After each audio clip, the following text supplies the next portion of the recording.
But Ryan, I'm going to lead off with you. There was some Penn State recruiting news which came out recently, and I want to get your thoughts on what we saw this week from one of our national reporters putting out a prediction here for a good news for Penn State football.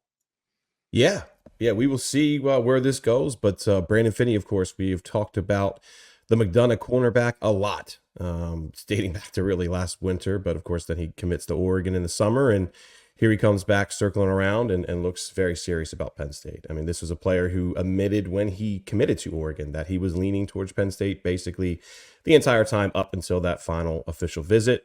And, McDonough, of course, those connections, Kenny Sanders, Terry Smith, great recruiters, of course, stay on him. And here we go. This will look like we might have some drama, some news to follow here in the coming weeks. Of course, he just visited for the UCLA game in early October.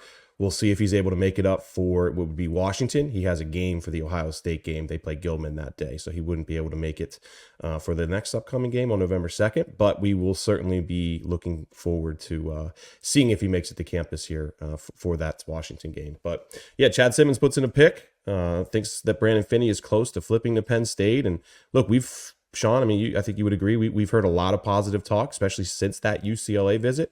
My thought was that this was probably going to go the distance, going down, especially with National Signing Day or the early signing period, being moved up to early December. At the time, he was talking about taking an official visit to Michigan. Well, now, I don't know. I don't know if that's going to happen. We'll see. I think Penn State's going to really press hard here to maybe try and get this over the line here in the coming weeks, but right now, there's a lot of momentum on the Nittany Lions side. And look, another McDonough guy, right? I mean, what are they? They're batting 5 for 5, 6 for 6 as far as McDonough guys that they have really absolutely pushed hard for over the last however many years, 6-7 years, I think it is. And they don't want to let one of those players get out of their grasp. So we will keep a very close eye on Brandon Finney. But Chad Simmons is putting in a pick. We're hearing positive things. I think there's a lot for fans to be excited about. Fitz, when it comes to not just the importance of Finney with a McDonough connection, but also the quality of the prospect. Well, I don't need a ranking in terms of like 1 through 5, but where would you say he generally is on that scale of players they've gotten out of McDonough? Because to me, like, he is closer to denying Dennis Sutton in terms of the talent and the potential, as opposed to any of the other players we've seen recently. So I guess, what's your opinion on the quality of the player here as well? Yeah, I think he's up there with Denai, with Curtis Jacobs as well. Jacobs was really highly regarded coming out as a prospect as well. But I mean, he's a 5-star in 24/7. We got him in the top 100. I think Rivals is the only place that doesn't have him as a top 100 prospect. So I believe that would, if he were to flip to Penn State, that would put him right up top in terms of. He would be. Yeah, he's number 51 in the industry, which Penn State doesn't have a single top 100 guy right now. Well, then, yes, by math's sake, yes, that would be it. This is a guy they've been after for a long time. And obviously it was a gut shot. There was a couple of those this summer when you take a look at the ones that changed drastically very quickly. And this was the sort of the hallmark, the brand for that one. We always thought, Ryan and I always thought, that Penn State was kind of where his heart was. And then, some things happen. Oregon obviously is very attractive to some folks, and then kind of stopped and flipped on a dime. I still think that he does like Oregon. I know that there's some family dynamics involved here, but I definitely think that the relationships have a huge hold on how this thing ends, not necessarily how it goes throughout the process, but how these things end. And I think that's why you're seeing Penn State with half a dozen, 10 flip targets that are basically circling back around on. I mean, I said that at the start of flip season. That's how they go about trying to find alternate targets late, is guys that they knew earlier, guys that they hosted for official visits, guys, there aren't too many guys that are just fresh on the radar, senior type risers. I know that, they offered Chaz Coleman in Ohio, and there's a couple other guys that are out there that they're watching, but for the most part, the old names are the new names. And I think that that's a testament to the way that they've been able to recruit.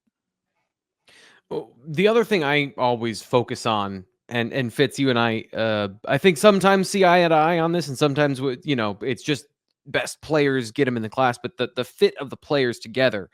Finney as a pure outside corner in this particular group, I find that to be another layer of this that I'm focused on in terms of top athlete, top 100 player, also positionally a guy they could use in terms of filling out the roster. I guess I'll come back to you then, Ryan. I want to get your thoughts.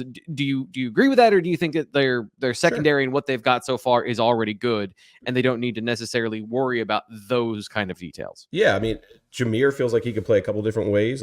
Xavier Thomas obviously feels like a true slot nickel guy, would kind of play, that's where Kenny Willsley, I think, will play long term. And, Brandon obviously has the length and the speed and all those things that you would expect to be able to be maybe a Joey Porter type of kind of player down the road. But, the one other thing I did want to add on Finney too is that, like, it's important to remember that this recruitment kind of started a lot later than so many others. I mean, Penn State didn't offer him until December 2023. And remember, this is a guy from McDonough. Like, they watched everything with McDonough. And obviously a ton of Ryan, schools offered. Go ahead. To put it into context, when did they offer Jeff Exner, his teammate? As a freshman, yeah. Now, Jeff Exner has ties to Kenny Sanders, is a little different. I mean, Kenny Sanders grew up with Jeff Exner's family. So, I mean, it's a little different with that situation. But, I mean, even Denai and Curtis and some other guys were offered substantially earlier. I mean, the big thing with Brandon, too, was that, like, he didn't really play a lot of corner until, last year, especially late in the year. And that was a big part of it. But where I'm going with this is just that this was kind of a recruitment that it really blasted off in April or March, April, May. And then he, like so many other guys, he takes those official visits and kind of feels like he should be making a decision. Then, of course, Jeff Exner made a decision around that same time. But really, when you look back and you kind of see how his recruitment has progressed and gone, it kind of makes sense a little bit that maybe he rushed that recruitment, especially he only visited Oregon, I think, one time before his official visit. So it doesn't surprise me, that he's having second thoughts, and even considering Michigan to some degree. I don't want to completely rule him out, but it does feel like Penn State's the team here. It just makes a lot of sense when you look at how fast that recruitment moved, how quick that flip of a switch kind of came when it came to Oregon as a school that we knew would be in the mix, but really, wow, all of a sudden he's committing there. That kind of surprised everybody. Just kind of add all these little things up. It doesn't surprise me one bit that he's seriously reconsidering this.